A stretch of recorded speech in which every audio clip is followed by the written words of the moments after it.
ចាជ្រាបសួរបងប្អូនថ្ងៃនេះសូមថតទាំងការនៅក្រៅផ្ទះខ្ញុំបានផលដំណាំច្រើនណាមានពេញប៉ោះមានតសក់មានពពីទៀតបងប្អូនចានេះមានដើមក្រូចសើចទិញកាគេបនចូលឆ្នាំខ្មែរនៅ Houston នោះបានដើមក្រូចសើចបានជីរណាជីក្រហមនៅកដោនេះមកកាក់បងប្អូននៅវារស់តែវាអត់ឃើញđâuហើយនេះការចំប៉ានេះជីថ្មីត្រីអូលោកល្អណាស់ហូបមិនតន់អានេះជីគេងគេដាក់ស្ទេកក្រូចសើចឆ្មាកញ្ឆាយពេញពេញហ្នឹងបងប្អូននេះចំការបងប្អូនអើយដាំពោតគុំអានោះហើយជាក្លូទេតឡាចខ្ញុំមិនដឹងណាពេលខ្ញុំថាប្រហែលជាតឡាចហើយនេះចេកអាស៊ីយើងហ្នឹងហើយនឹងរះប្រៅហើយនេះមកទេទំផ្លែនេះចេកដែរចាប់ធំស្រាមបានហើយអានេះមកទេផ្លែបាន2ដងហើយនេះមកទេវិញអញ្ចឹងនេះជីហើយអានេះមកទេមកទេហើយយើងញ៉ាំទៅទីហ្នឹងទេដូចនៅស្រុកខ្មែរយើងហ្នឹងនេះទីទុំឲ្យបងប្អូនហើយហឹលណាស់ហើយនេះ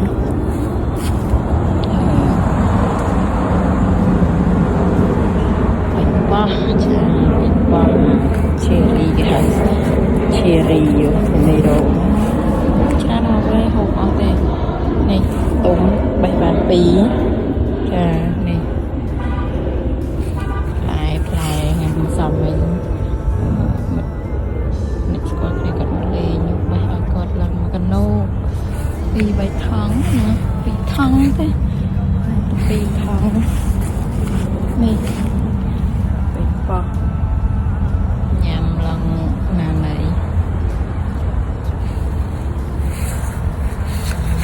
ហើយនេះពពីបងប្អូនអើយល្អណាស់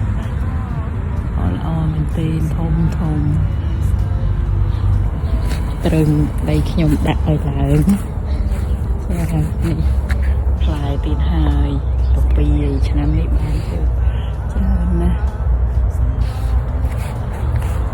បោះពពីអានេះស្អីគេទៅក្តាប់បបាយកូនដាក់នៅឈៀរីហ្នឹងណាពេញឈៀរីហ្នឹងណាទុំខ្លះហើយបងប្អូននោះបេះឡើងណាណៃឆ្ងាញ់ណាស់បងប្អូនរសជាតិណាស់ឆ្ងាញ់ណាស់ចាបានទីប្តីខ្ញុំទុកធ្វើពូជហើយវាធ្លាក់គ្រាប់ទៅទុកនេះហើយទុកជួយវាធ្លាក់គ្រាប់វាដោះទៀតឆ្នាំក្រោយពីស្រួលដាំ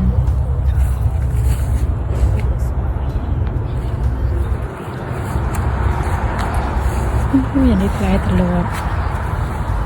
ធ្លាក់មកបងប្អូនណាអានេះផ្លែនេះក៏ផ្លែច្រើនដែរ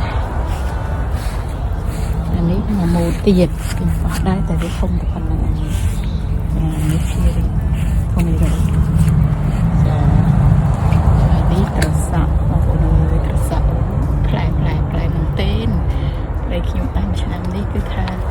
បានផលគ្រប់ចិត្តតំណងចាមើលនេះកាប់ 4-5 ដងហើយ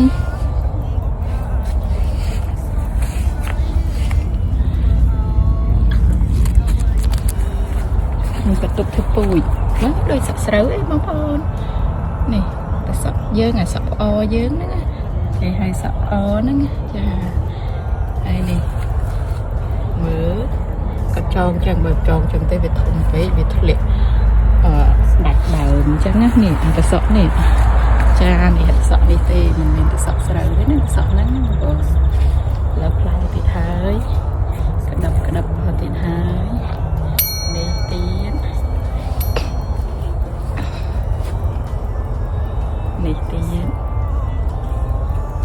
ច្រើនណាស់នេះម្រះតែម្រះផ្លែអត់ទាន់ឃើញទេមិនដឹងថាម្រះធំ หรือก็อำเรยตัวเคยตำกาให้ข้างเราไม่ก็ทาสลับไกรอำเรยเปล่านี่ได้กระโปรงสโลจุดเป็นสิโกโกโก้เลยนะจ้าก็นี่ไงบางคนคือทานี่แต่ปันนังไออันนี้กลายตลบปันไดจีตลบพอเกียงอันนั้นช่างงานไปมุกไปขมุมใช่ไหมจ้า